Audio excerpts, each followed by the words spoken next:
Hello, everyone. Good evening, and thank you, everyone. As usual, we are here to do our class on the continuation, the teaching on the Mahayana Uttaratantra Shastra.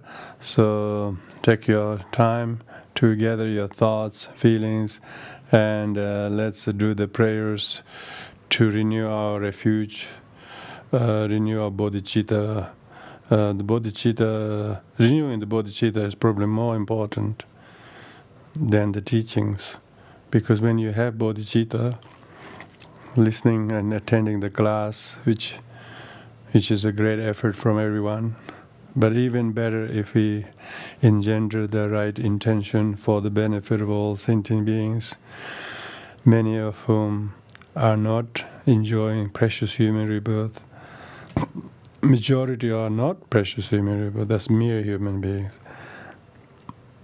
And so a lot of people are dying in wars and in tragedy and terrible accidents and so on. So think of all of those beings, and we dedicate our effort in listening and attending the teaching. Itself is a meditation. Itself is a prayer in the highest quality.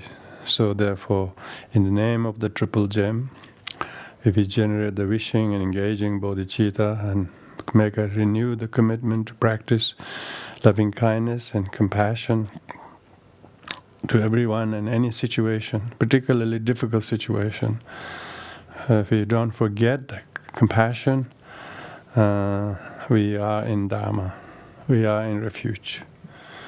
So these prayers are very important to reminder for us, not only when we meet ourselves with others, but also in everyday life. You should quickly turn to your prayers, turn to the refuge, whether they are a form of words that you say, but mostly in your heart you need to. And saying the words helps for most people. So if you can turn to recite the refuge prayers, then you will not be swayed by some thoughts or feelings and negative emotions or difficulties. You straight away do the mega habit of I take refuge, Namo Buddhaya, Namo Dhammaya, Namo Sanghaya. Simple, short one, that one. And the refuge in the Buddha, the Dharma, the Sangha. And it will straight away kindle your goodness. So we do this here for the benefit of all sentient beings. Thank you, everybody. Join your hands at the heart. Let's do the prayers. Oyenda Buddha Dhamma Asanga Ajere Pyete Lajama by virtue Ajevandala Ajare Pada Druve and Abu Dadama Asanga Ajere Pyete Lajama by virtue Ajevandala Ajare Padavatu and Abu Dadarama Asanga Ajere Pidaladama Bhavaja Ajevandala Ajare Padavatu. May all beings have happiness and cause of happiness. May they be free from suffering and the cause of suffering. May they know a powerful happiness that knows no suffering. May they dwell in equanimity, free from attachment, aversion, or those involved. May all beings have happiness and cause of happiness. May they be free from suffering and the cause of suffering. May they know a powerful happiness that knows no suffering. May they dwell in equanimity, free from attachment, aversion, and those involved. May all beings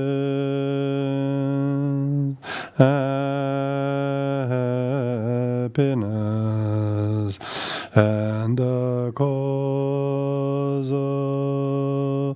happiness, may they be free from suffering, and the cause of suffering, may they never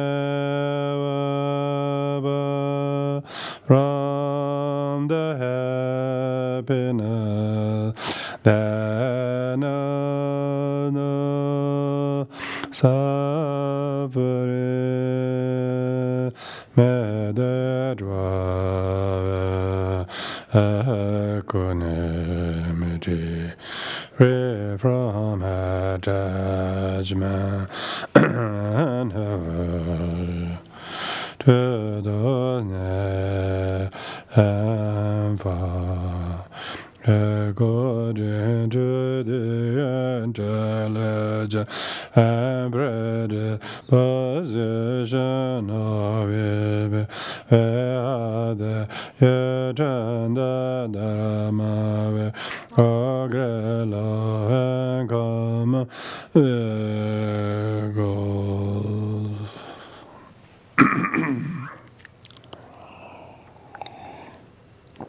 And study on the writings of Asanga, the great Indian scholar and Buddhist monk, who is realized Buddhist monk. Asanga, after many years of journey, he realized through 12 years of serious, intense retreat, did he finally had the breakthrough that it is not the thing you're looking for, but you should not look for anything.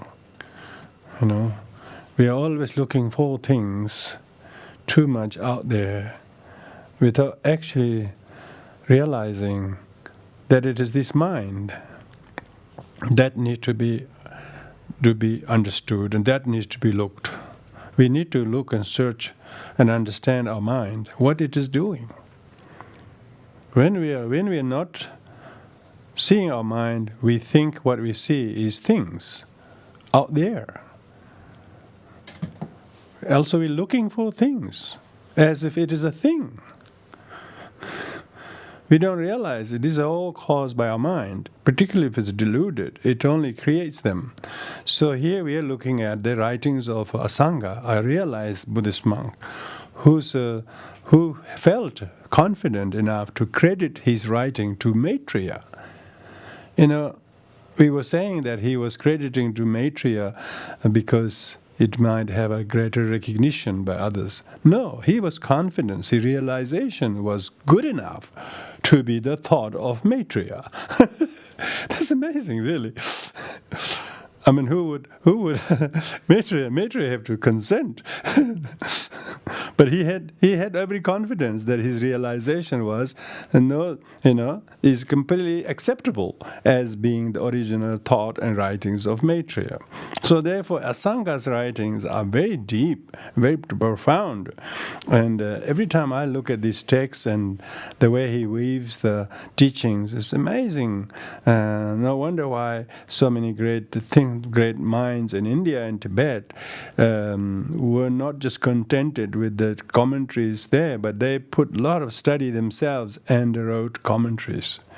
And so without their commentaries, it is not easy to fathom the terse and very cryptic writings of these Indian writings.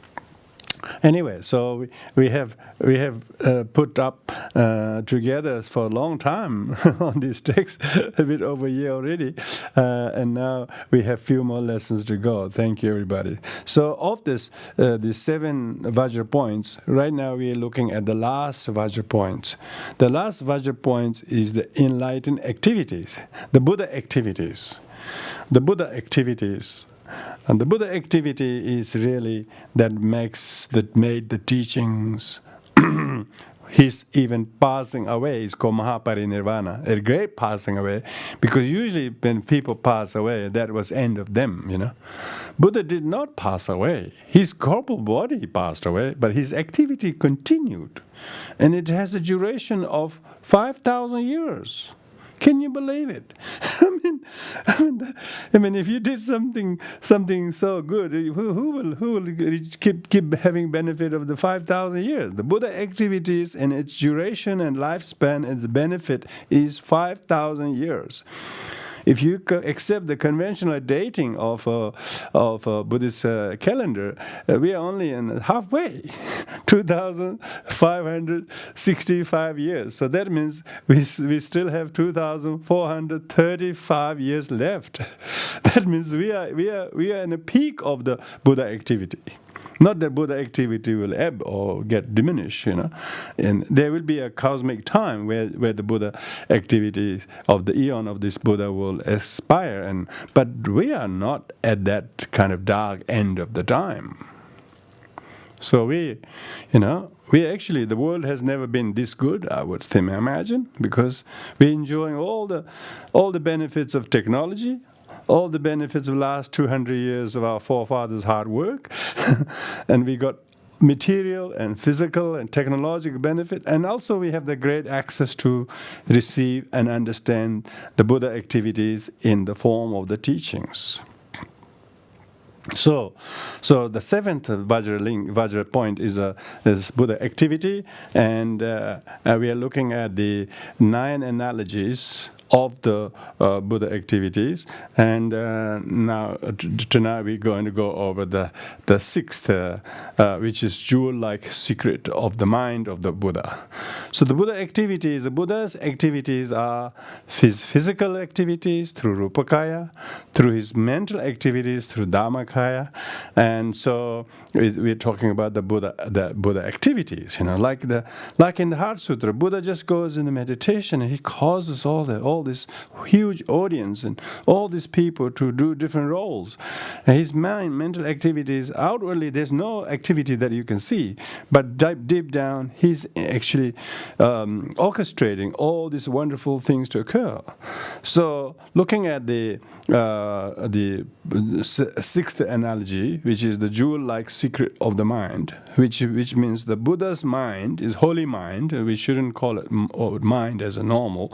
The holy mind we call chitta. Buddha's chitta is Tibetan, have very strict honorific word for Buddha's mind. Tuk. We don't call sem. Sem is the ordinary word, and Buddha's mind we don't call sem. We say tuk.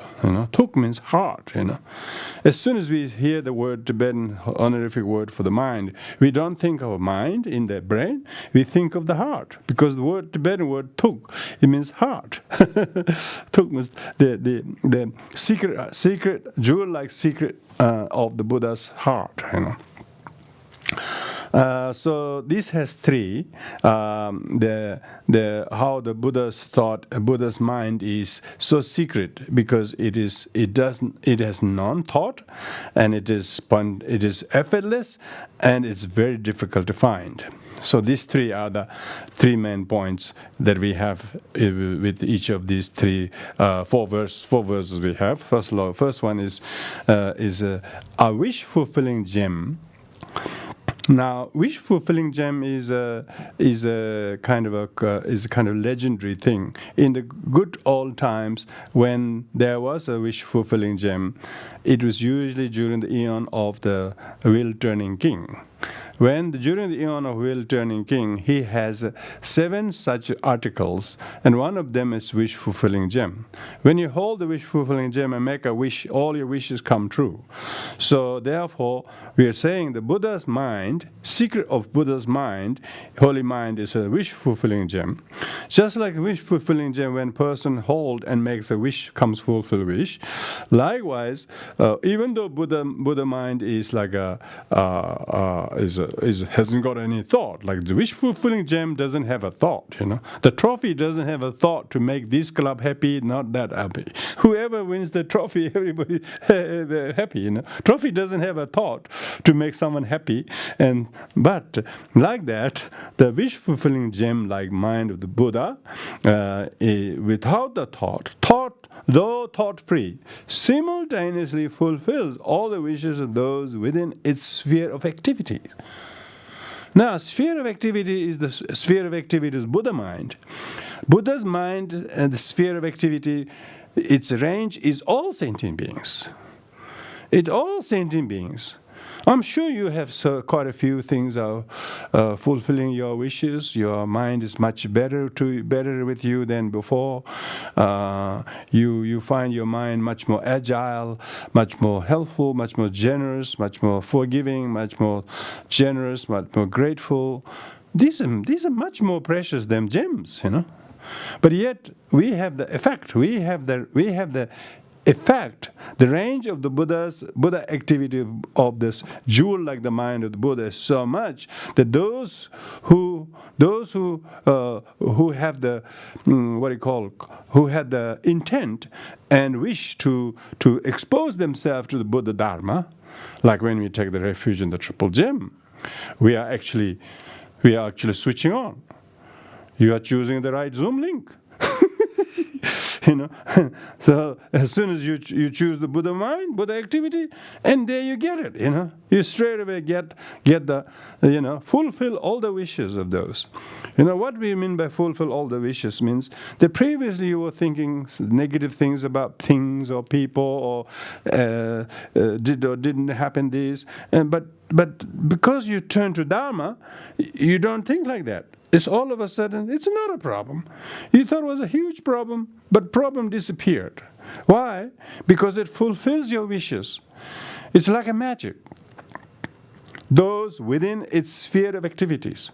So those within the sphere of activity are those who are fortunate to have taken refuge, have the precious human rebirth, and actually are conversant with these kind of teachings, and actually are paying heed to these teachings. Not everybody is within its sphere of activities. Why? Because it is interdependent. You have to earn the merit. You have to have, we were using the analogy of the sun. Sun shines. Firstly, the sun shines to the top of high mountains, and then on the middle mountains, and then later at the plains, and some at the end into the caves, but only within the, they don't get the sun first thing in the morning in the caves, for instance. So depending to where we ourselves are correspondingly situating ourselves. So those who themselves truly have discovered the Dharma and have true faith and refuge in the Triple Gem are those within its sphere of activity. This is why we have good reason to call the entity like His Holiness Dalai Lama, we call wish-fulfilling gem. We call him wish-fulfilling gem because he's a living embodiment of the Buddha, And that's why we keep His Holiness picture, and not only his picture, but his thought, his graciousness, his amazing qualities. When we think of that, we are basically keeping ourselves within the sphere of the activities, We always follow his teachings, his thoughts, his ideas, or any other teachers for that matter, because they're all the Buddha activities. They're all Buddha activities. That we have the connection to. So this is why we need to. It says that it fulfills the wishes of those within its sphere activity. So within sphere of activity, according to their own individual mentality, they have to have their own mind to be receptive to, Likewise, just as that analogy of the wish-fulfilling gem, likewise, those of varying aspiration, so this is talking about sentient beings, Sentient beings of varying aspiration, Some people who see the Buddha as a refuge object to allay their worldly fears and anxieties in these lives, that's it. Others who want to achieve higher rebirth, that's it. Others who want to achieve nirvana, that's it. Others who want to achieve enlightenment for the benefit of all sentient beings, those all the four levels, from ordinary sentient being of what we call lesser intelligence, who are afraid of lower realms and wanted a higher rebirth. That's one aspiration. A lot of people don't even have that aspiration. They have the aspiration to have some benefit in this life. That's it. That's all. That's what they can aspire. Others who can better that, they aspire to attain higher rebirth, and so they are not so pedantic about this life's difficulties. They're more thoughtful about what they do now in order to secure better future lives in the higher rebirths. So that's that level of aspiration. And then the next level is, no, one doesn't really want to attain the higher rebirth just for oneself. Why we want to attain nirvana, We want to attain nirvana, freedom from birth, aging, and suffering. So that's that aspiration, wanted to gain a liberation. And that's others who would like even better that attainment of liberation is good just for oneself, but one hasn't really benefit any sentient beings yet. So therefore one want to better than that aspiration for attainment of perfect Buddhahood for the benefit of all sentient beings. So when it says those with varying aspiration, hear various teachings. Amazing. Hear the teachings exactly according to their liking. Some people, a lot of people, I must say, these days they're coming to Buddhism because they think Buddhism promotes happiness. So they're learning that. A lot of people think Buddhism makes them happier. And they wanted to think that all that His Holiness Dalai Lama laughs, jokes. They think, oh, Buddhists are so happy. All the happy people are in Bhutan, they think.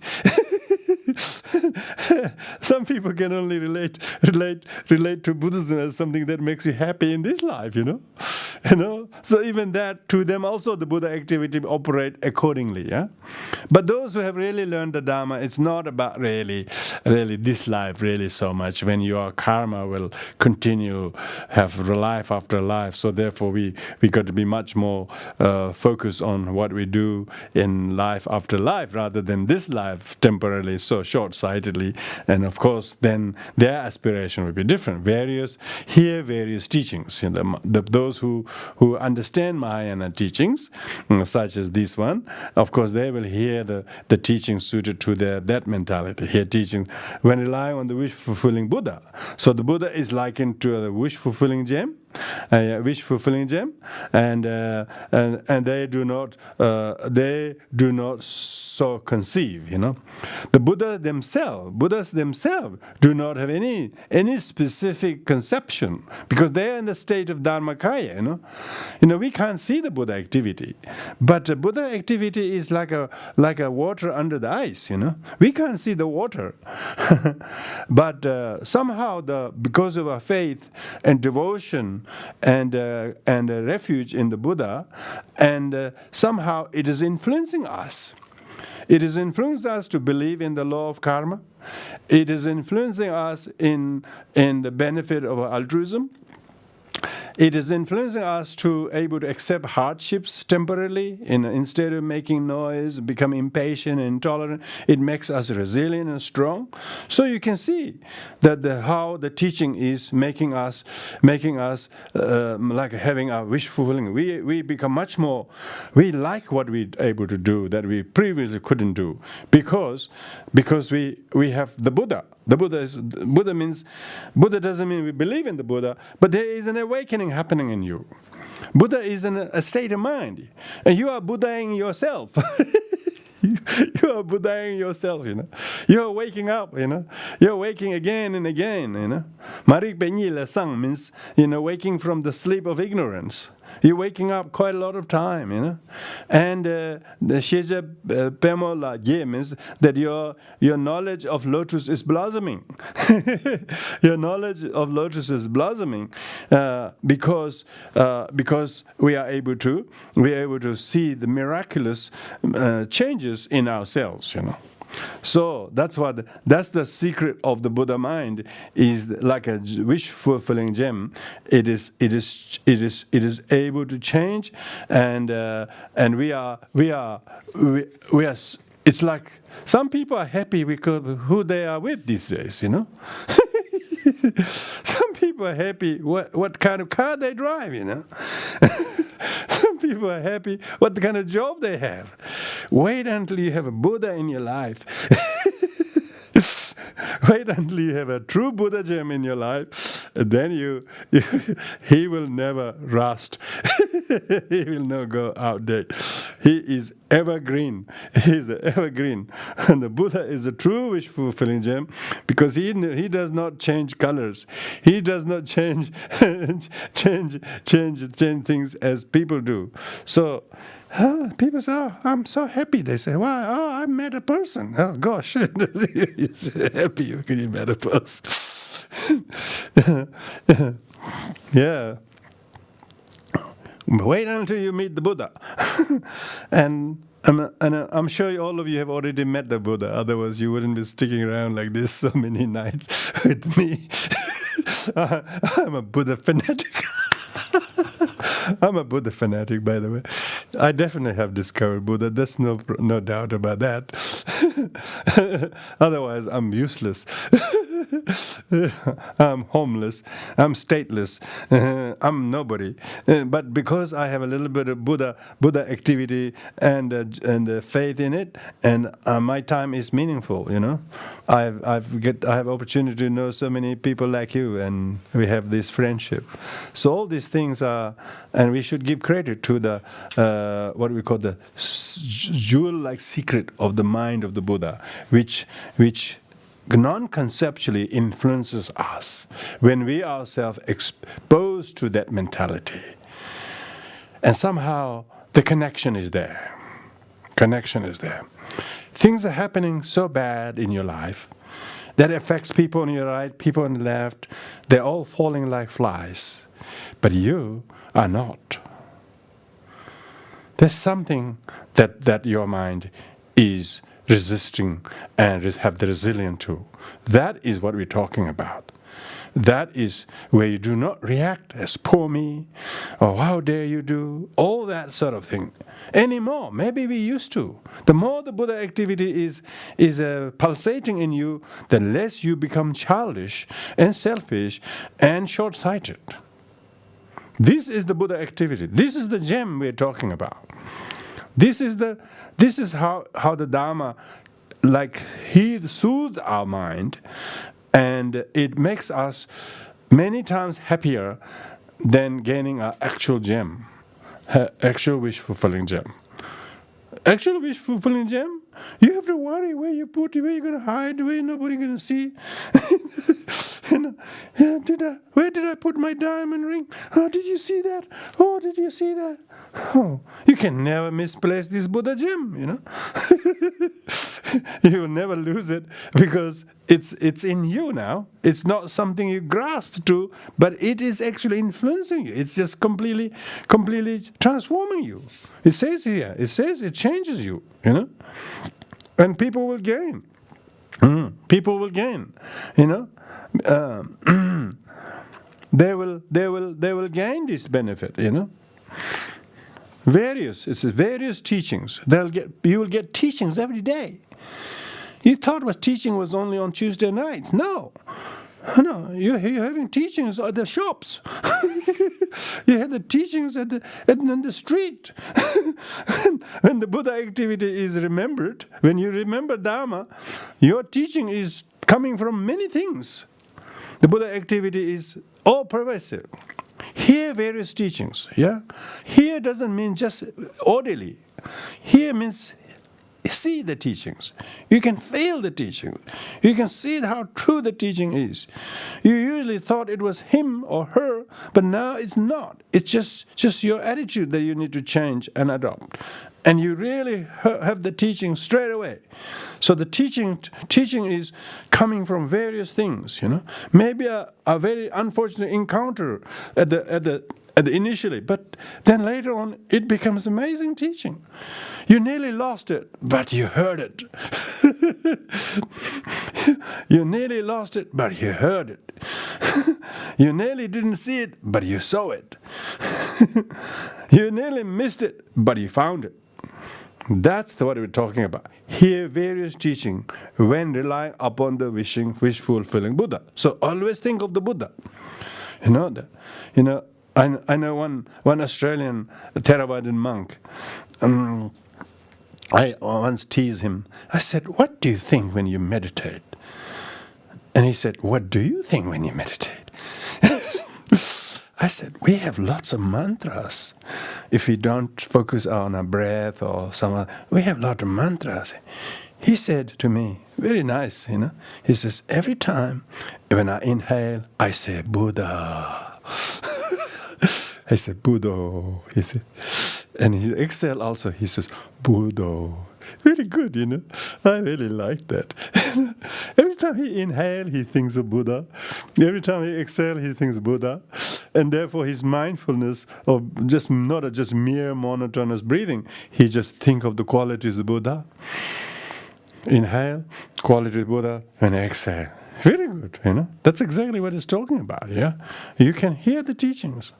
So you don't feel distracted when you really are with the Buddha activity. Devotion is so powerful, but you have to have the aptitude, the aspiration. You have to have the aspiration. Who sees the Buddha? So you have to be connected. You have to be connected with the Buddha mind, Buddha activity, because it is constantly there. So that's the first one of the three. The second one is effortlessly engaged to benefit. The Buddha activity of his precious jewel-like mind is effortlessly there. It's always on. There's never a time it's off. So this is a precious gem bestows upon others desired wealth. So this is talking about like a trophy or gem, something like that. Whoever touches and whoever has the trophy, they all feel great, they feel happy, they feel meaningful, then they're generous, they're throwing parties because they got the trophy in the and someone is quite happy to throw a party because they got a trophy in their group. All of a sudden, it's just like a precious gem bestows upon others desired wealth, so desire wealth, and then make others happy, because when you are Dharma makes you generous, Dharma makes you feel grateful, Dharma makes you patient. If you're patient, others are happy with you. If you're generous, others are happy with you. If you're tolerant, others are happy with you. So you can actually make other people happy because you have the gem.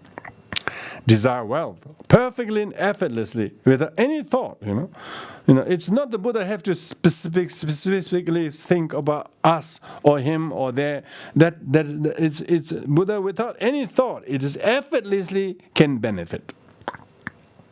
The gem has this powerful benefit, like the trophy. Similarly, effortlessly, the mighty sage fittingly remains always in the world to help others for as long as it is required. So, therefore, Buddha activities is always remaining. So, Buddha activity doesn't mean you have to have a Buddha image in front of you.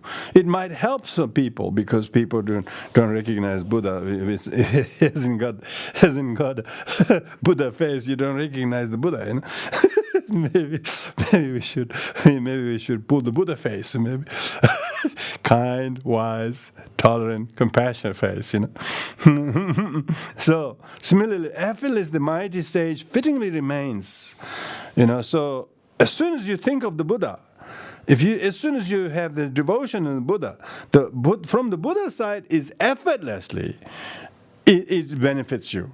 As soon as it's like as soon as you switch on your solar, the solar power comes to your solar thing. And the sun is always there effortlessly shining. So you have to have your own situation. And therefore, and then gives the energy, the power, yeah? And therefore, it remains always in the world, There's never a time the Buddha is absent. That's why in the Mahayana teaching we say, when we talk of invocation, invocation is just a convention. It's really unveiling the Buddha Dhamma Dhatu right before you. The Buddha, there is no time the Buddha is not unpresent. Buddha is always present. So it's good. So that's why when we meditate, we're trying to bring our attention to the ever-present nature of the Buddha. And he helps us. The Buddha activity helps us. In order to make us to not forget the Buddha That's why we put the Buddha images. We hang the Buddha tankas. We put them nicely. We put kathas around them. We put them nicely around the house, not just as a decoration. Not as a decoration, just to make us to remember the ever-present qualities of the Buddha. When you think of the Buddha, your mind wakes up from the slumber, and it straight away make us to think of others, think of future, think of mind stream, think of altruism. We don't think of me now, my body. What do I get? We don't do the selfish things anymore. We still have habits, but every time when we switch to the Dharma, it straight away put us a new spin, you know. And if you have the benefit of doing that, and that's why you are in Dharma, You don't do it just like hobby once a week, You do it because you are in it for good. And so the periodical study, the formal study or prayers you do are just the outer formality. But otherwise, the Buddha activities is always helping us. Even the most severe, difficult situations. You just think of the Dharma. You just remember the Buddha. They say, may my mind turn to the Dharma, they say. If your mind turn to the Dharma, and then it will help you. It says, help not only you, but it will enable you to help others. Not only for today, not only for twice, 3 times, as long as it's required. Yeah. So we should have this. We have to have this good, ever battery-like Buddha activity. Our kindness towards somebody, our forgiveness towards somebody, our understanding of someone's difficulties.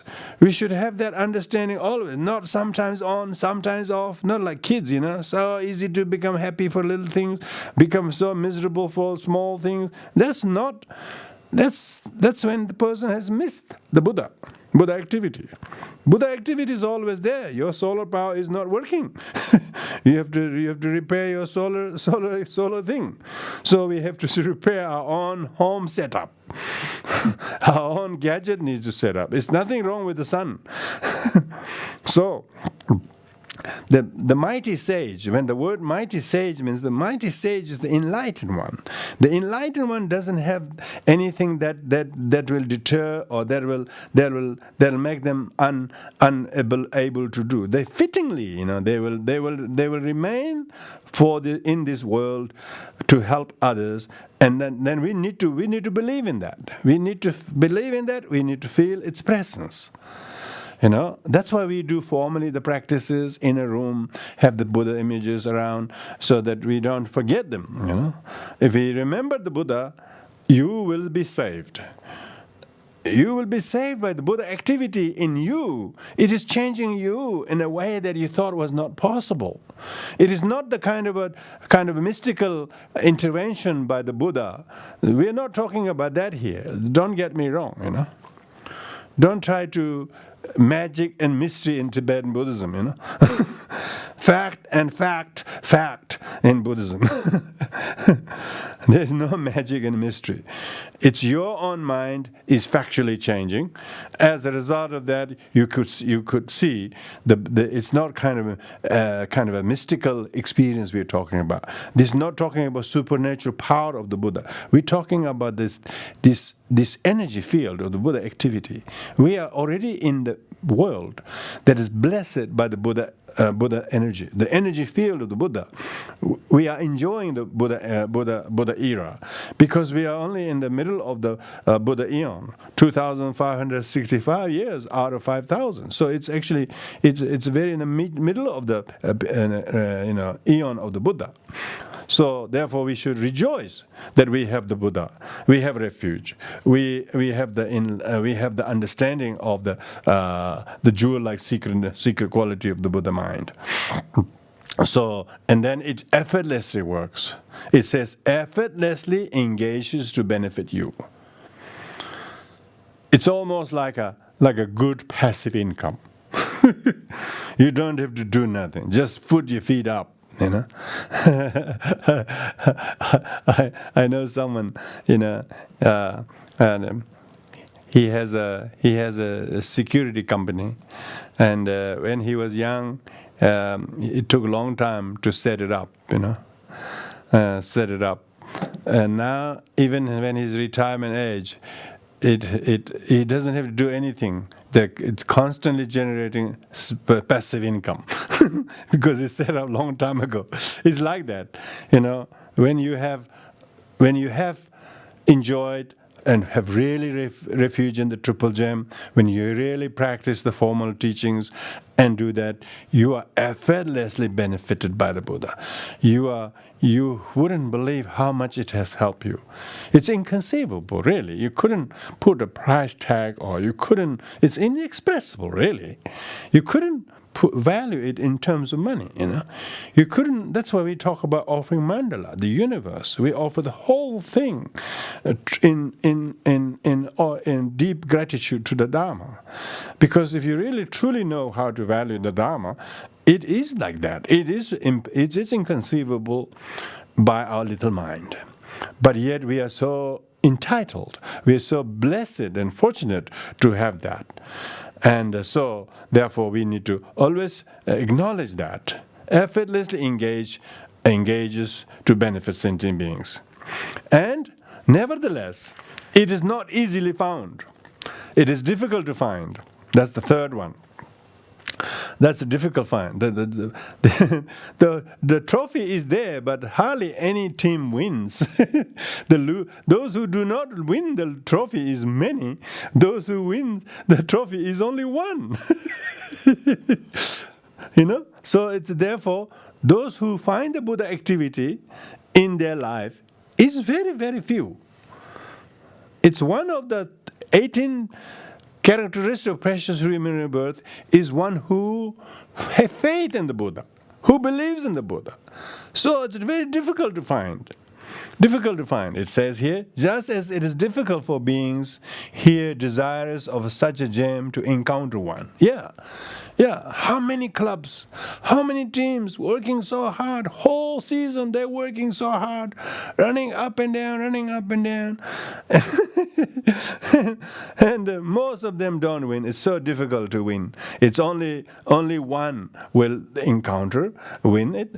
Everybody here is desirous of such a gem, such a trophy, but the winners are few, and those who don't find is many. Like that, because they lie underground or in an ocean. Yeah, gems are usually, we're talking about mines here. The mines are not lying on the side of the road or in the shop or on the river bank. Mines are found in some huge crags and mountains and the deep valleys, and nobody would even think of going. Nowadays we have some scientific gadgets that can go and explore these things. Even that, it's very sophisticated, very difficult to find, very difficult to find. There are countries that they were so poor, only say 30 years ago. Last 300 years of the country's history, they were so poor until they discovered the mine, the oil. You see what I mean? So difficult to find, like that. So therefore, precious gems are very difficult to find because they are hidden underground or in the ocean, So, likewise, so one should know it is difficult to see the Sugata. See doesn't mean visually, okay? See the Buddha and his teachings. You really get it. Really get the teachings that how true it is to be kind, how true it is to be patient, how true it is to be compassionate, how useful it is to be forgiving, how useful it is to be not attached. So the word Sugata, Su means good, Su means good, Gata means gone. And then good gone or blissfully gone. Because they know the ultimate nature of things. And because they are in that state of ultimate reality, and they have ability to go and deliver that, So So therefore, to find a Sugata means those who realize the truth of the teachings, and then taste the sweetness of the teachings, and how to unsit all the bitterness that one's mind was previously causing oneself to suffer. So therefore, seeing the Sugata is discovering Buddha. People call it discovering Buddhism, But we don't have ism in here, In the Buddha activity, there is no Buddhism. There is Buddha activity. Buddha activity is where you feel changed, where you feel completely switch on, where you completely change your ways and doings and knowings, priority in your life. Previously, you thought about me, my family, my life, this life. You're always thinking like that most of the time. All of a sudden, you're able to think the big picture of how wonderful it will be if many more people were to see the Dharma like I have discovered. How will I prioritize now? My time, my energy, my resources, my effort. So then you see the Sugatas. When Anathapindika became so wealthy doing business for all his life, but when he met the Buddha, his whole wealth had completely different priority, different direction. He no longer wanted to do the same business just to make him richer and richer. He wanted to use the very thing that he has earned and saved all years to establish Dharma in his home. And it took one person's willingness to do that, and that's what exactly saying that. Yeah, but that didn't happen until he went as a merchant and to ancient city of Vajra, Magadha, and only by seeing a mendicant, Buddha's disciple, and this is by seeing the Buddha's disciple, was he completely influenced by this. He thought that was the Buddha. But by being able to see just mere disciple of Buddha, he's which is so difficult to find, And India is so vast, There are so many people in India, they have never heard of Buddha. Even today, That's because even during those days, of course, less, because those days they didn't have any communication, any mass media, or any of these things, there are lots of people who don't know there is Dharma in Australia, for instance. For instance. But those whose karma, whose time, whose journey in the life has earned that, even though it's so difficult, one should know it to be difficult to see a Sugata. So when you have discovered Dharma, and when you really have not only heard or understood few concepts and ideas, you're a little bit intellectually interested, but you still think it's a religion type of thing, you haven't found the Dharma. You haven't met the Sugata. You say, I want to follow it, if it's not a religion. All these conditions. If you're putting all these conditions, you haven't met the Sugata. Sugata doesn't mean you become ultra religious like a Tibetan Buddhist or Thai or Burmese like. It doesn't mean that. It doesn't mean you have to be culturally completely converted. It means that you have truly understood the Dharma. And you have amazing shift in you that is so difficult to happen. You would know some people in your own life. You never thought your partner or your husband or your mother or your sister would come to Dharma, but yet they did. It was difficult, and because most people would not push such things, impose these things even to your near and dear family members, But when their mind has truly earned the merit to meet the Sugatas, which is really difficult for those being here, unfortunate and seized by the affliction. Yeah, most people are completely preoccupied in so many other things. They have no time to have interest in Dharma or meet the Buddha. They're so preoccupied, so unfortunate. Their priority is to do this on Thursday, do that on there, go over there on Wednesday, and they have no time even just to do the basic things at home, let alone do Dharma, because their time is completely seized by afflictions. Yeah. Oh, they have to do the bridge on Thursday night. They have to do ballroom dancing on Wednesdays. They have to do golf on Saturdays. This, that. And seized by the afflictions. Yeah? Seized by the affliction means attachment. Oh, I have to do this. I have to do this. And then, and how many times you can do? You are only seized by afflictions. But doesn't mean you can't do those things with Dharma. You can still do the Dharma while doing this for the others. Some people feel torn apart. They want to do this, but they can't do this. See, that's affliction. But if they have the Buddha, if they have really found it difficult to find the Sugata, which is the Buddha activity, it doesn't matter where they are, what they do. They still don't feel deprived or distanced from the actual Buddha activity. Do that? No, they don't. They don't. They just don't.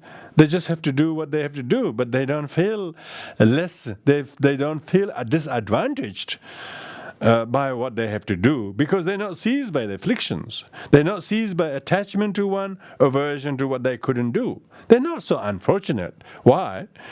Those who have this is very difficult to find. So if there are few among the people who are in this situation, you can see how difficult it is to find the Buddha activity. Constantly affecting you, and you are not losing it because you are the few who can find it.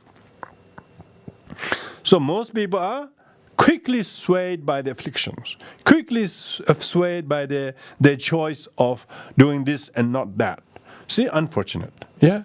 They switch their mind and they just follow the wrong line of thoughts, and they got lost in it. So difficult to keep their grip in the Sugatas.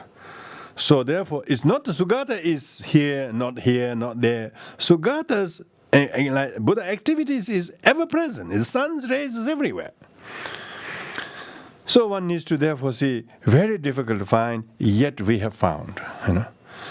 Yet we have found. And making sure that we do not lose it. Because if we have found something that is difficult to find, we have to make sure that we do not misplace it. We do not lose it with this situation, with that incident, with this instigation, with this news, with that kind of happenings, and you don't lose these things.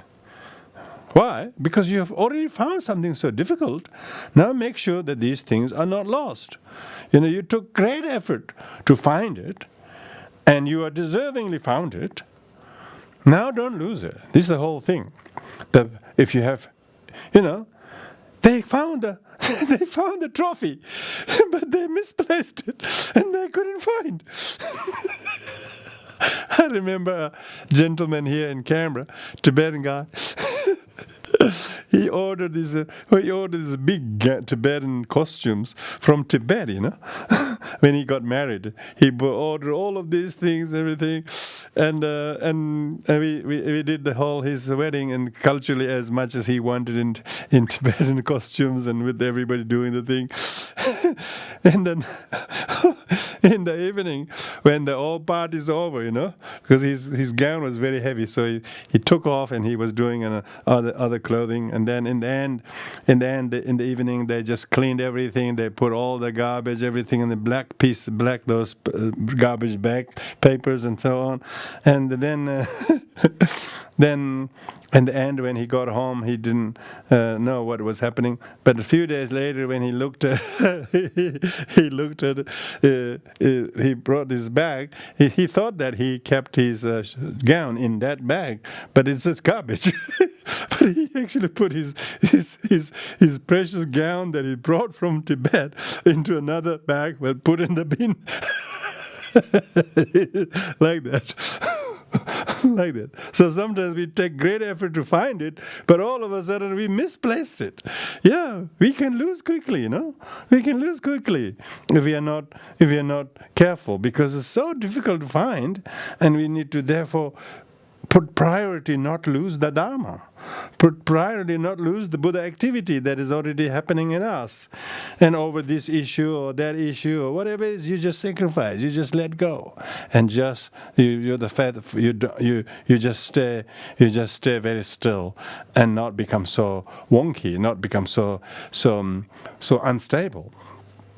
Because you can easily be seized by afflictions. It says here, those beings here unfortunate and seized by their afflictions, and that's what the volatility it is for people to be influenced by people or things, or mostly by their own afflictions, their own impure perceptions.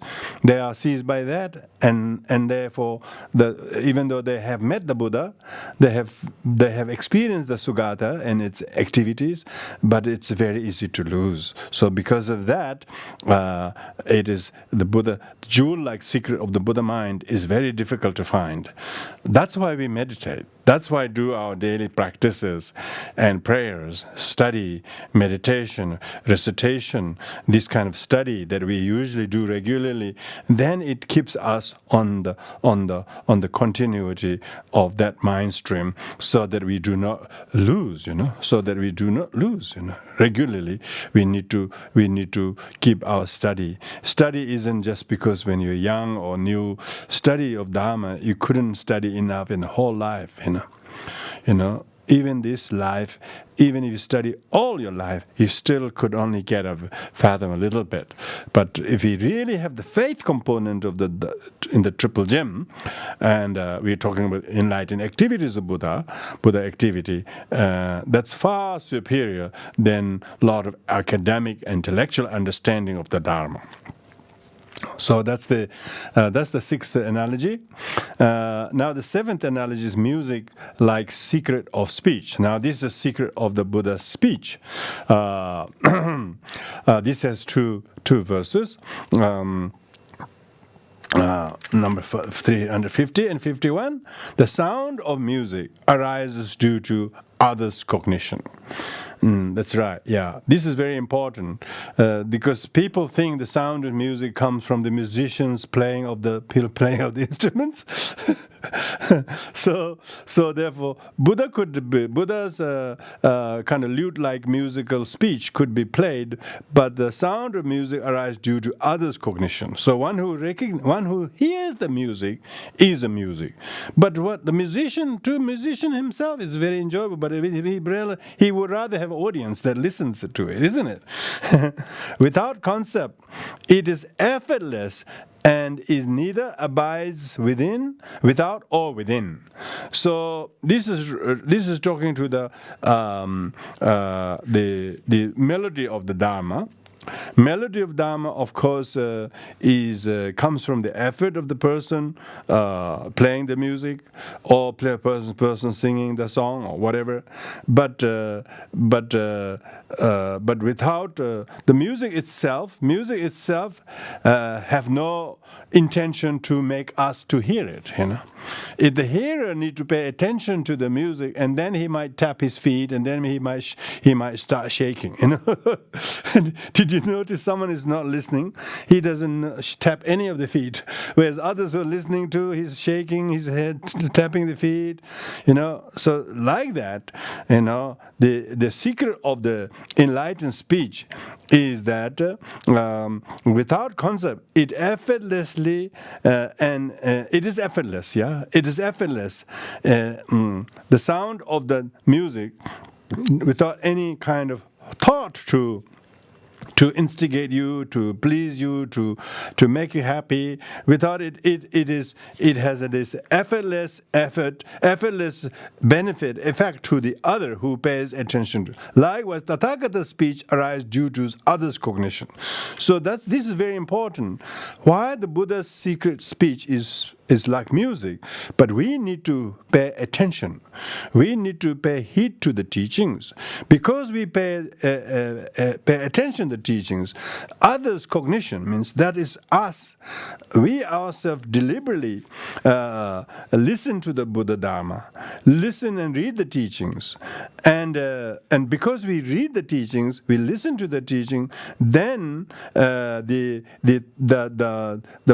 music that doesn't have the mind of its own, music that the speech of the Buddha, secret of the Buddha's speech, hasn't got a mind of its own, without any concept, without any particular thought, it is effortlessly the Buddha Dharma speech, music of the secret speech, comes to us, and so it is not something outside that is coming to us, nor it is something within us, but it is due to the interaction between the sound and the listener, that we are somewhat affected. So this is talking about the music like secret of Buddha's speech. The music that has been recorded, maybe for a hit, maybe a Buddha music is a big hit in 2,565 years ago in Sarnath. Sarnath is the big amphitheater where Buddha played the music of the Four Noble Truths. I don't know who recorded first, but it never stopped playing since then. It has been translated into many albums. It has been translated in many languages, cultures. Even today, that beat of the Dharma music hasn't stopped. It is continuously. It's a secret. Secret is the music. They say the music is so pleasing to ordinary people's mind, maybe sad or depressed or worried or people, but they listen to music, they become so much changed. Music is very powerful, isn't it? Wait until you hear the Dharma music, If you really hear the Dharma music, it is so secret, but yet it is something without any deliberate conceptual intention. It is effortlessly going to influence you. Likewise, Tathagata speech arises due to others' cognition, and but others refers to ourselves as the one who is paying heed to the teachings, paying heed to if you read the sutra, if you read the description of the Dharma in the text, like any teachings by His Holiness Dalai Lama, or just hearing his voice, doesn't matter even if it's a Tibetan, you just listen to His Holiness Dalai Lama chanting. There's a lot of prayers His Holiness doing, You should play that in the background. You can do some prayers, some chantings by other people, monastics, the sanghas. And there's lots of prayers there. You just play them, and you just play that in a little bit, raise the volume, and just let your badly waxed ear listen to it. Do it slowly by paying attention to that will have a secret influence to your mind. It completely will soothe your mind. It will switch your mind into different direction. It totally takes you away from your poor me mentality.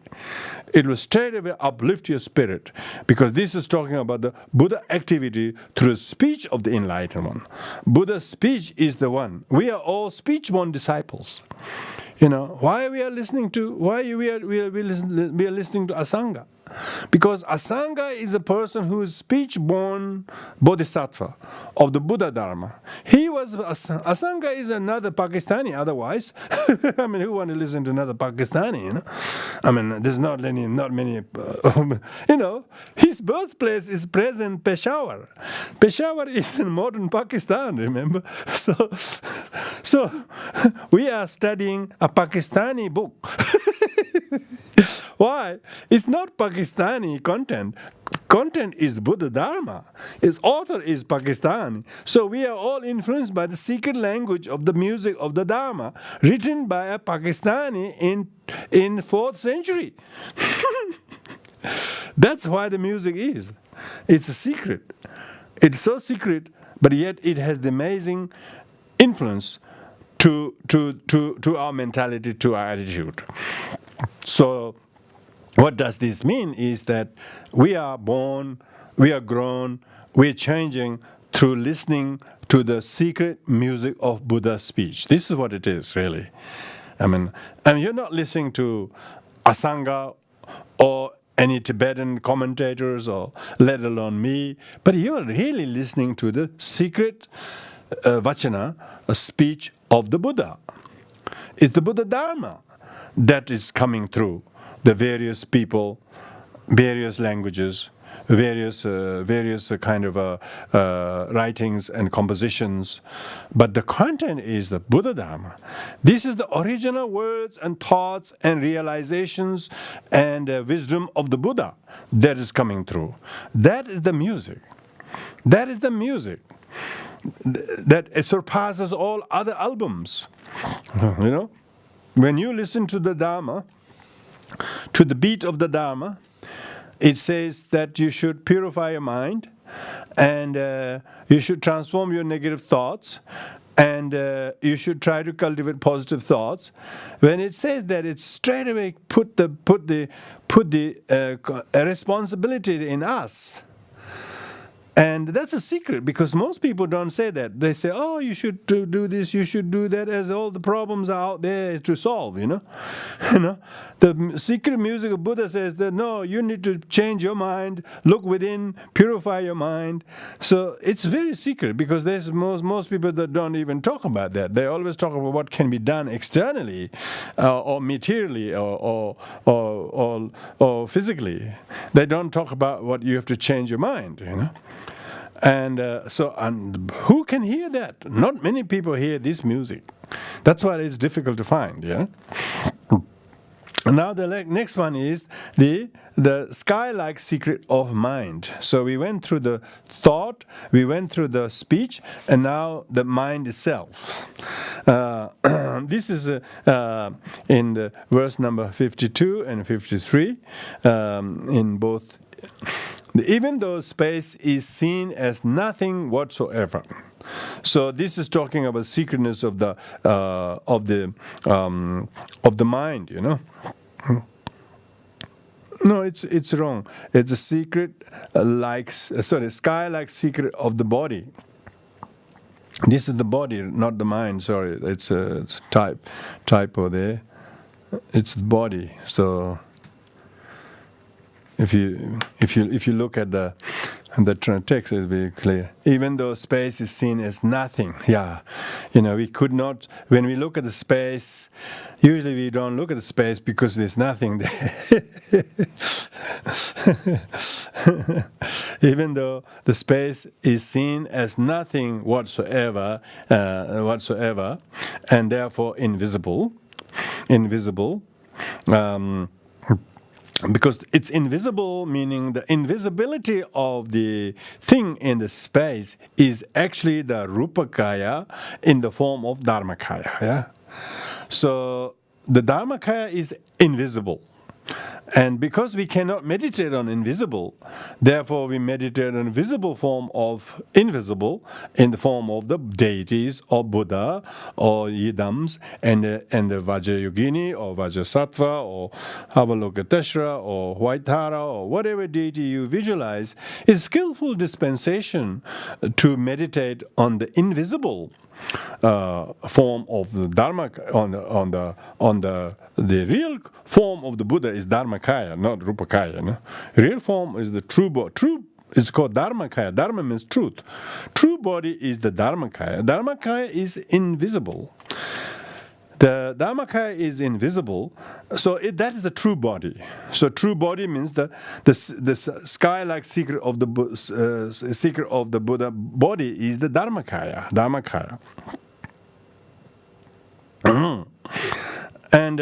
And it's not only that, it's unobjectifiable. Unobjectifiable meaning you couldn't objectify that. You couldn't look and listen, look at, try to see it in form, or you could listen to a sound and listen. You can't smell it, you can taste it, you can't touch it. It is not within the domain of the five sense organs. So when it's an unobjectifiable meaning, it is not within the reach of psychophysical sense faculty. difficulties, so it is not within the range. Without foundation, it doesn't have any basis that you can actually go to. It doesn't have a .com. Everybody finds you these days and look at the .com, and they always try to find where you are in the world, but you can't .com the Dharmakaya. Dharmakaya is not .comable. You can't. So that's why it says that it is without a foundation, completely hidden. It is not apparent. It's not visible. You cannot use satellite. You cannot use drone to check where the Buddha Dharmakaya is. It could not be found. It is formless. It doesn't have a physical form to say red or yellow or blue or flat or a square or oblong or rectangular or flat or thin or thick. You can't give any of these expressible description. It's simply formless, indemonstrable, meaning nobody can show it. Nobody can show it to you, to each other. It is seen as being high or low. Even it is seen, it is not like that at all, So it's not as if you can't witness it. You can actually witness Dharmakaya. But it's not something you can say, oh, it was tall, it was short. You could actually experience some kind of indescribable nature of the secret of the Buddha body. This is Dharmakaya. Likewise, even if the Buddha is seen, it is not like that. You can't say, I saw the Buddha, he is this tall or like that. That's not called Buddha. The real witnessing of the Buddha body is the Dharmakaya. So that's why the secret, the great secret, sky-like secret of the body. Why sky-like? Because sky, you never say, I saw the sky today, That would be interesting. Somebody says, I saw the sky today. Maybe it has been cloudy for many, many days. Then maybe people might say, I saw the sky today. But otherwise, nobody says, I saw the sky today, because they think it's nothing, Likewise, you could not spot the sky. You could not spot the Dharma, this secret-like or secret body, sky-like secret of the body of the Buddha activity. So this talking about it, that it is not kind of localized. It is not a geographical. It's not within the metaphysical realm. So Dharmakaya is not a metaphysical thing. It's beyond that.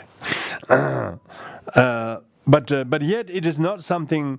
It's not something completely empty. That it is, but vast as sky. Your mind becomes very vast and profound in knowing that, because the moment you survey the secretness or secret of the body of the Dharmakaya, that much you also will witness that Dharmakaya nature of your own mind. So that's how the Buddha activity of the sky-like secret of the body have the function onto us. Now the ninth and last one is the earth-like possessor of compassion. And this also got two verses, because it uses the earth as the example of the compassion. Like compassion is like a foundation of the Buddha activity. The Buddha activity. How do you know Buddha activity? Because you have it. The moment you practice compassion, your Buddha activity is intact. So therefore, compassion is the foundation. That's why it says, everything grown from earth develops, Everything grown from earth, whether it's flowers, whether it's trees, whether it's crops, whatever, you can see this. First, it's a small shoot coming, There was a huge tree in India and in Varanasi. and there were 4 animals. I can tell you this because how it grew from very small things, and the elephant, a monkey, and then a rabbit and a pheasant. These 4 animals took claim over the tree. Everybody said it's mine. Everybody said it's mine. Everybody said it's mine. And then later on, when they really just checked carefully, the oldest among the 4 was the pheasant. Because he said when he saw the tree, it wasn't a tree. It's just a little shoot. He said, I saw this when it was just a mere shoot. And then they say, oh, then you saw it before me. And then the rabbit comes and he says, when he saw it, it was a little bit taller than him.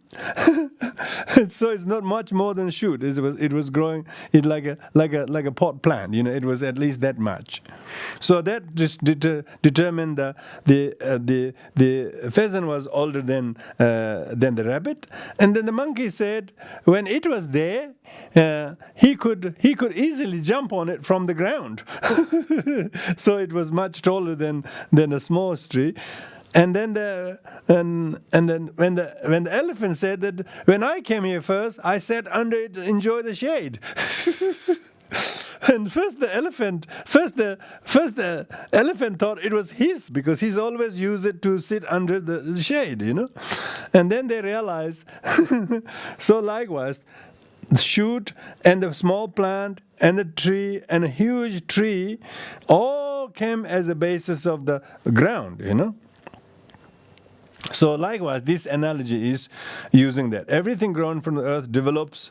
Firstly develop from small shoot and then become firm and then enlarge by depending on the thought of the free earth, because thought of the free earth, thought does that, it should be thought-free earth, depending on the thought-free earth, thought-free earth, my translation, my typing. Thought-free earth, thought-free earth. So, do you put a dash in between?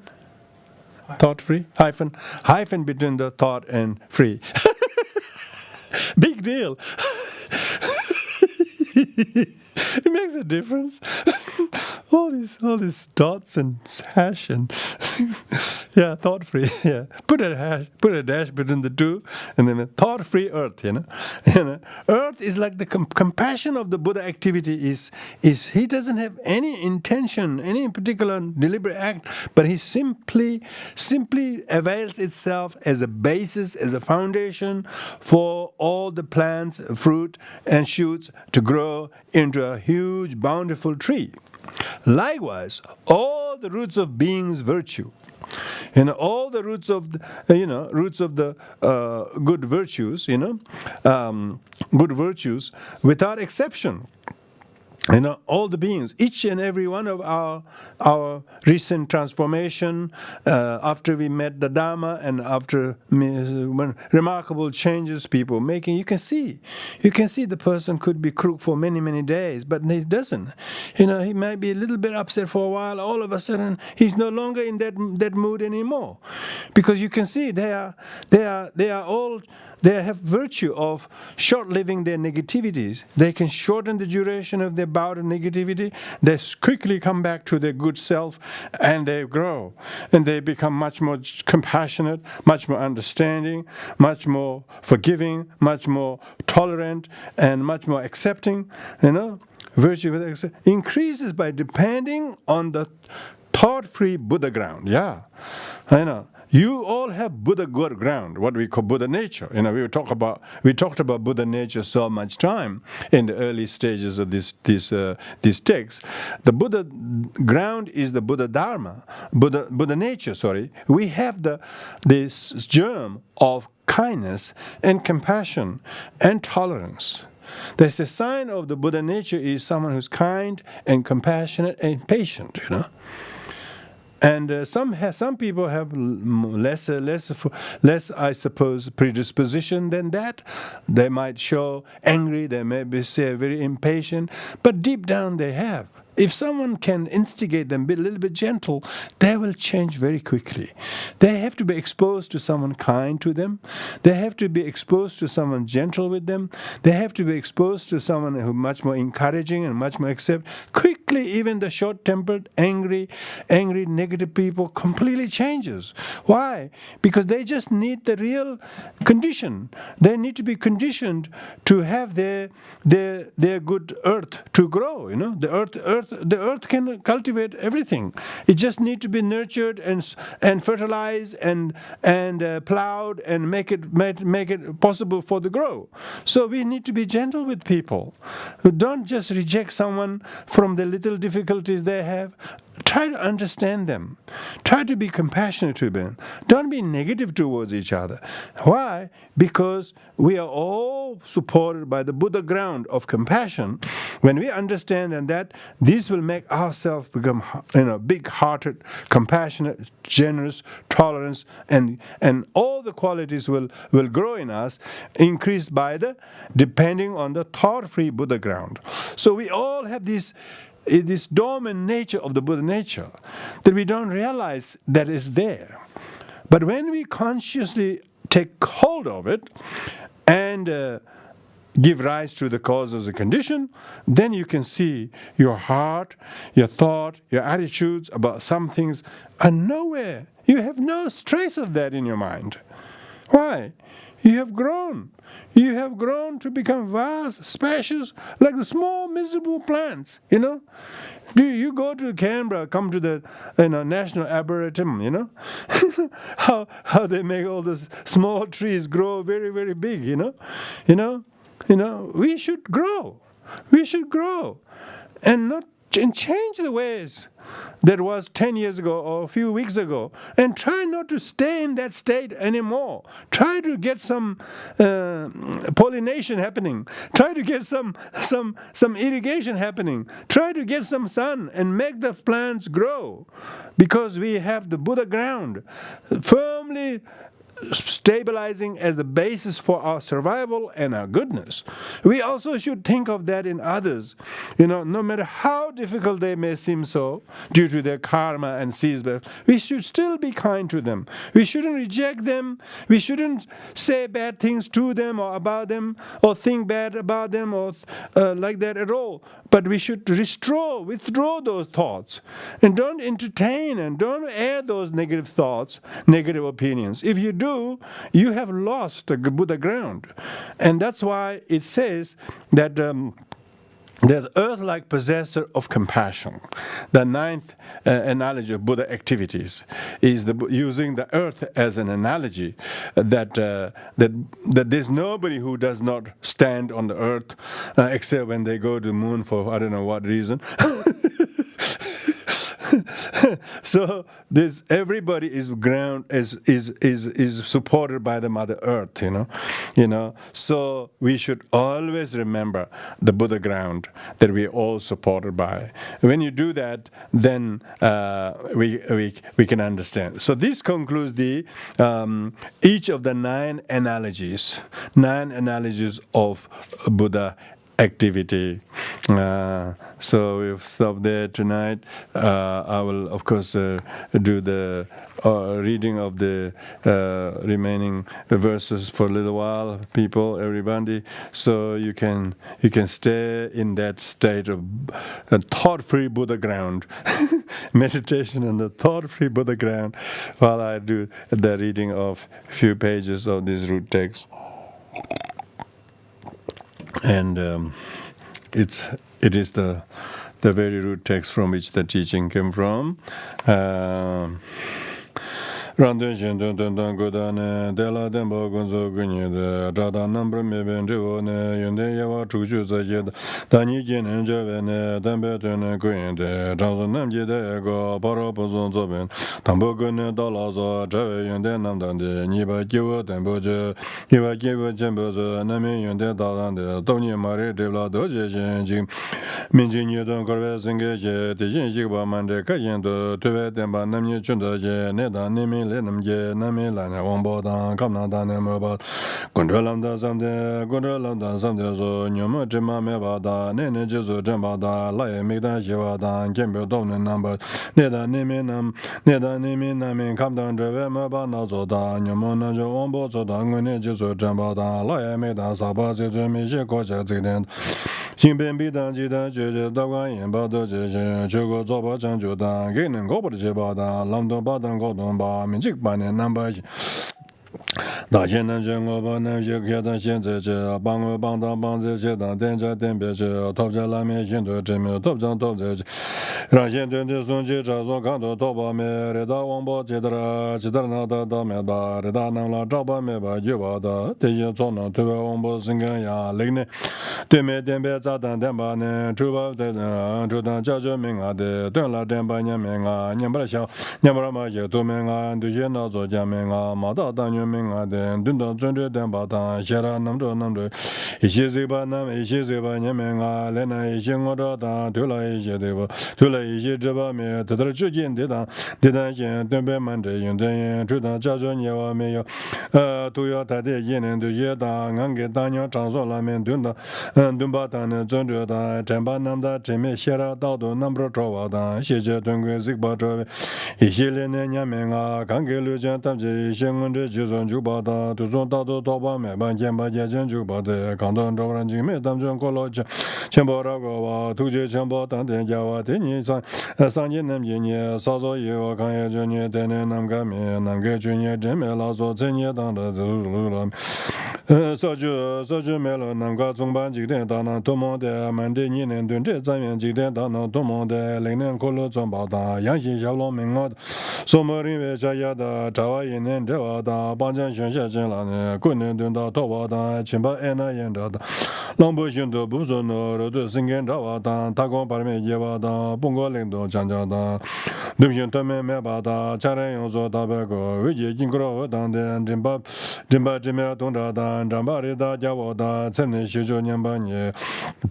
让他真的上完，让他真的他上的，那么他才没你完呢。吃完了就个完呢，家人他们上面，这我也去年的，让chúng干了饼干也，这当上边养年的，介绍500去着去当着。现在这边最不干单的，走到2年大街上把的，爸爸谁见到这生叫叫，跑步来站前些人呢，狗也见到也叫，计划的我这这边人间团队也拿着，这么这些经过着，工作上不边面长上去，什么不要当啊。这边个上面也把送就咱也把得到东北门往成都送，其他这边个人单位说，等给中国才能通话的，这些也是做能接到说，早上经过能通话的，原定出去这些把得到说就真的，个人人间，个人企业人间都已经能写不了家，没钱把他没钱当，从把没钱也没钱，都是应该当面去年到外边的都说难了到这的，记得几个人把些谢谢你们就把的，把家这把工商呢，国家这个把行政呢，普通西把解决的，领导人的没这边，张所都能到这的，看见另外人不接，看见人不点别接，看见点把没接，没接钱呢，都接钱，这个把没别都没接。但是咱呢，本着别头把生个钱，科技所算几名啊，关键前边看来，因为把那不然呢，大半呢那样呢，明年岁就多把没，突然就那么谈起了，这些钱呢，点把你抽到马里帕家节，啥那个就咱的弄，今天年度大就到伦敦上就能，可能光到老大的，这边呢那把啊，今天 jigden kunyi nye zoje sajun melon namdang zuan jigden leba yen jigden cenye lende namga yen tada yunde sunjue ne jinye gule rabje de ne woren jen dong dong de yipyen yawa meje tongnen zimje yunde gang sumju zanyi xie jia wa zhuba xie la zoba ne longju zogo ni la de da le ring da nye nam de jigden yewe jingo ne chuda namga dawa da zo ye tendong wa ye namba tikpa chimbo yu la me denjo le ri nambra yewa de yunden ji gab de sumba wo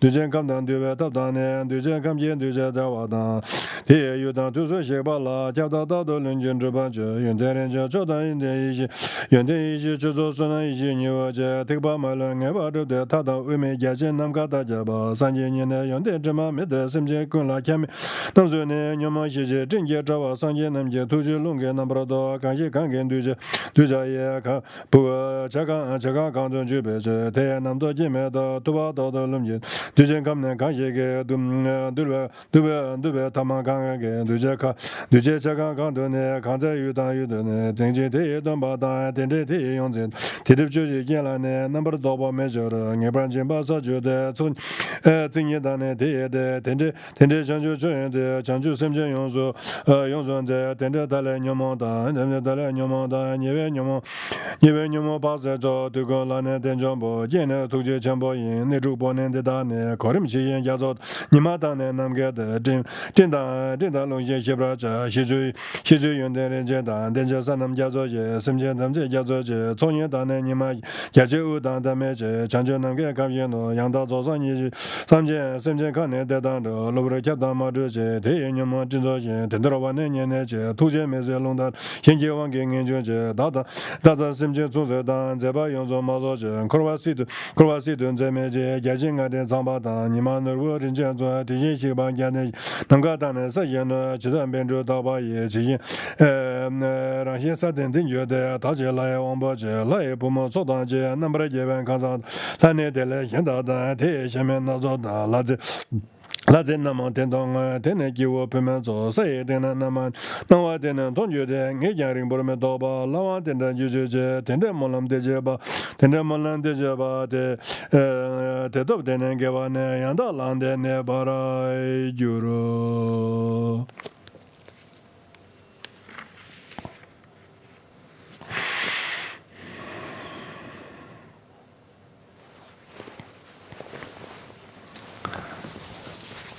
So, thank you everybody. Anybody want to say a few words of Buddha activity? Please do so.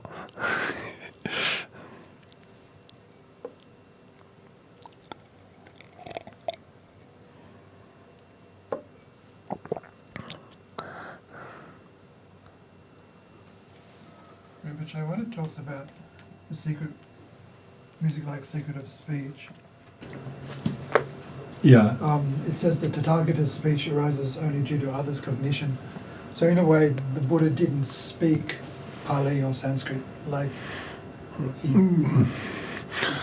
Well, historically he would have, because when he was in person.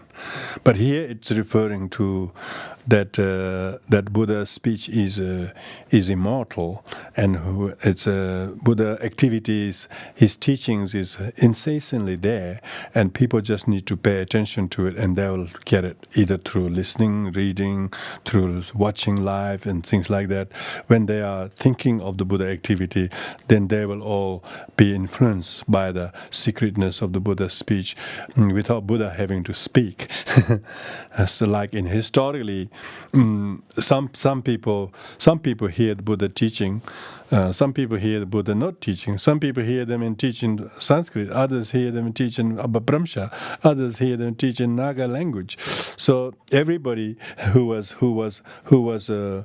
the Buddha activity in, range, within the range of Buddha activity, they were actually able to hear the music, not only in person, everybody was hearing different things. Not everybody was hearing the same thing.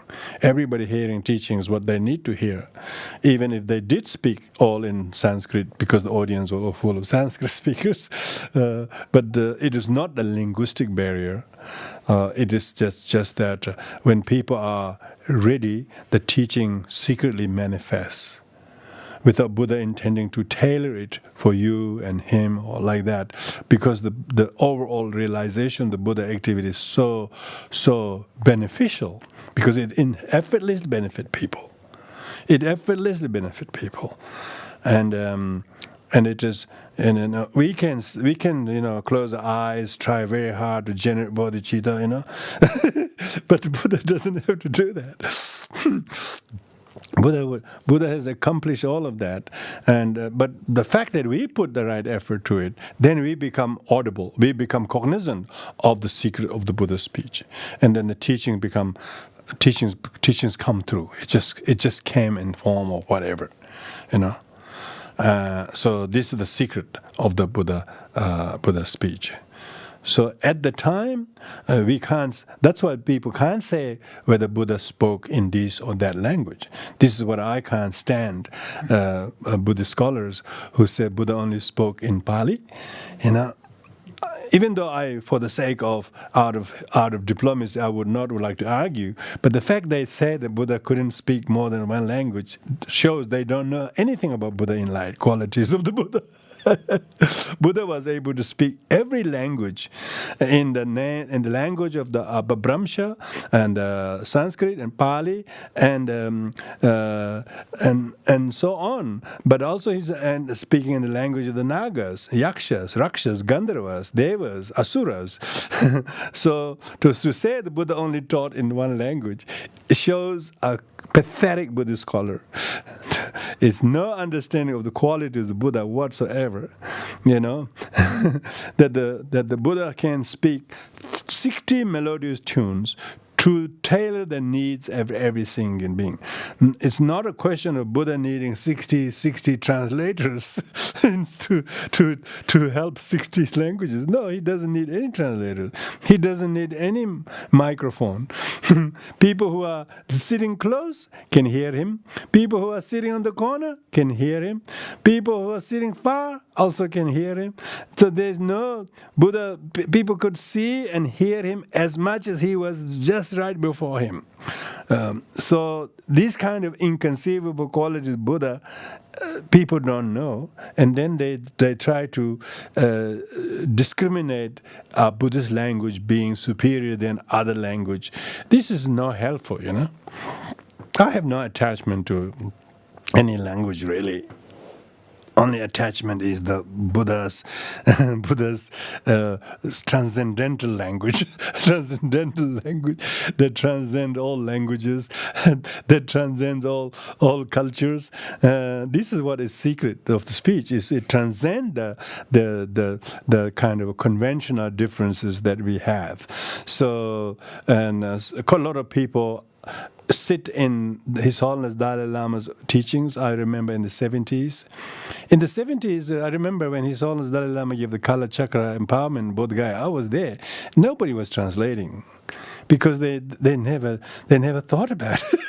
They thought it was just fortunate to be there. That's it, If they can be among the audience, that's good enough. They never, and then just all this nearly 200,000 people, There will be people of maybe 30, 40 languages. But those days there were not many Westerners, but there were lots of Himalayan people.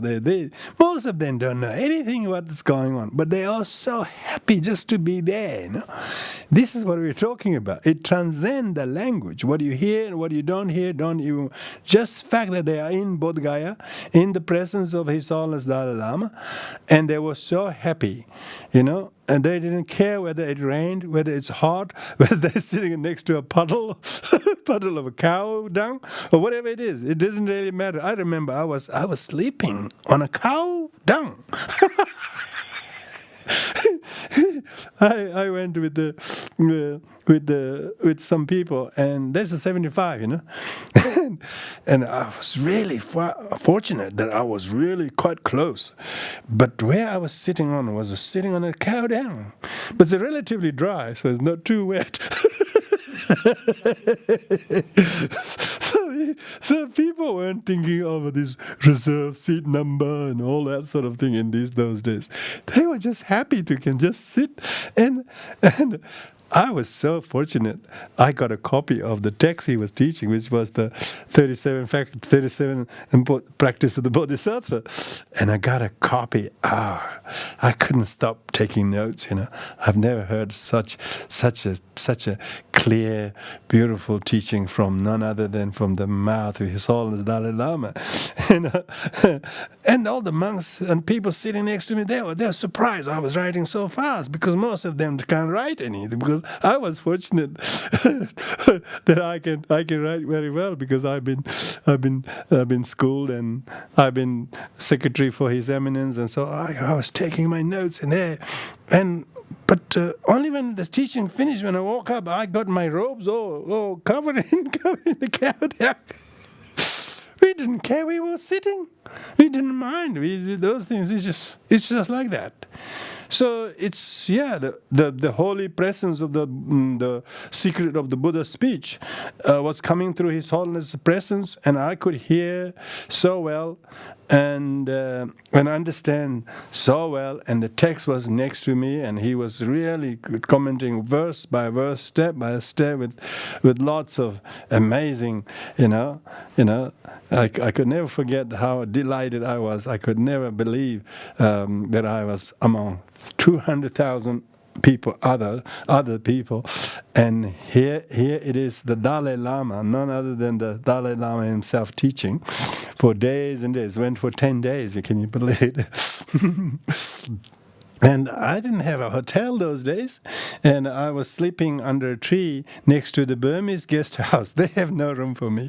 Of course, I'm nobody anyway, so it's not so important. But I could at least sleep under a tree, because it's quite cold. But who feels the cold when your mind isn't worried about cold? Your mind is prioritizing what you're hearing, what you're there for. And when your mind is set on that, you don't think about mosquito, you don't think about where you slept, whatever. You never did that. These days, I've been spoiled. When I go to India, we talk about, as soon as we go to the hotel, we go and check the room and check the water's working or not. Oh, ridiculous. I got poisoned by the comfort of Western. And I was checking whether it's the hot water's there, everything's working or not.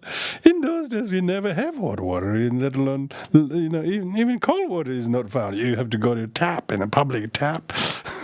Let alone a room with your own water. Those days, they didn't have a decent hotel in Bodh Gaya. There was only the tourism, Indian government tourism guest house. There was all restricted those who have the connection and the money, of course. But otherwise, the best place was Burmese guest house. The Burmese guest house is Burmese temple. They are so generous. They allow everybody to come. With the 50 people sleep in one room, they don't mind. They just let, we in the West, you can we have only one person. There's only one room for the one person. We get so rigid and so difficult. Because our priority is that. That is our priority, And we don't see other we miss the point, We miss the point of sharing. We miss the point of giving. We miss the point of importance of making enough for everyone. No, we can't have this. This is ridiculous. This is against the rule. Against the rule of kindness. Yeah, that's right. So, quite interesting how a place and activity can change when your mind is switched on with the secret kind of spell of the Dharma. So with this we'll conclude. Thank you, everybody. Let's do the dedication merits from the effort for the benefit of all sentient beings, and not just tonight, but throughout the week, that our mind continue to have this kind of Buddha activity, mind grounded in your thoughts and deeds and perceptions and experiences and so on. So definitely you will see your mind is with the Dharma. With the dedication merit. Thank you.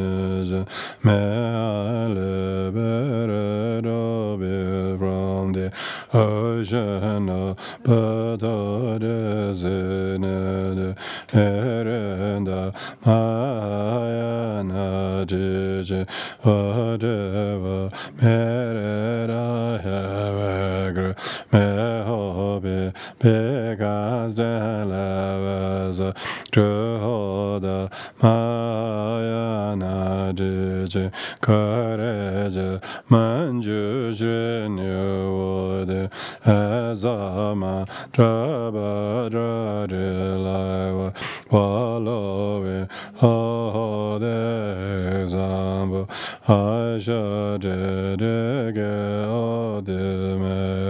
Mede Salam Bodhi Juda Teba Erena Yadanza Vera Bembo Meding Frele Vedadi Generation.